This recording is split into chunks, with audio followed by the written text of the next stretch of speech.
Hey there, Timothy Lawrence, Brendan Trang, Group 6, and we're doing a Gamoa-Dega water project. So our problem statement was that the people of Gamoa-Dega have tons of water sources, but none of it's really drinkable. They've got water that they use for cleaning, water that they use for laundry, water that they use for drinking that's dirty, kind of like what we can see in here. So what we did is we came up with a biosand filter. And what that filter does is it takes the water that they've already transporting from their local water sources and purifies it, as you can see here. Brendan will talk a little bit about the process of how the water goes through our system. So the way the water goes through our system is we left the top open in our filter right here, and what we're going to do is when they want to filter water, they take the water they just pour it straight into it. They let it slowly settle and let the water flow straight through the filter.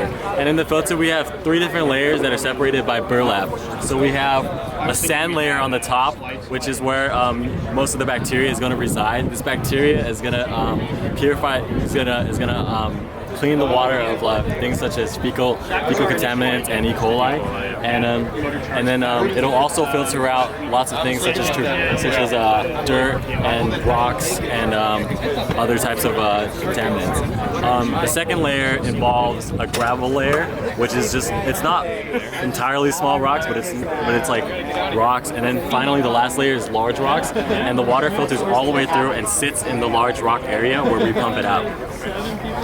So once we pull water, we're pulling it from the bottom of the system where those large rocks are. So you can see how dirty all the water is in here already, how you'll get leaves and other debris. And as we go through our system with this mechanical pump, it comes out a lot cleaner than when it went in. We did measurements. Originally we wanted to use a Secchi disc measurement to test turbidity in the NTUs, but we found that it'd be a little easier for us to do parts per million, so we got a water filter parts per million. We'd started about 440 parts per million using just regular tap water, and we would end up down to about 400 to 380 to 400. So our filter is working. The only downside to our filter is it does take at least 21 days for the colony to form on the top layer of sand to filter out. So because of our time constraint, we weren't able to actually test for our E. coli or coliform decrease. But after 21 to 28 days, we'd be able to do so. The only real downside to our system is that it cannot really be moved. It's not very portable. Once you try moving around and everything on the inside of the filter starts shifting, that's when you start noticing a larger turbidity coming out.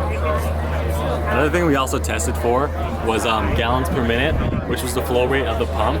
Typically, the rating of flow on this pump is 8.33 gallons, and when we did testing on it, we found that we can get our flow rate up to 7.9 gallons per minute using a pump, and that was really nice for us to have when we were pumping the water out.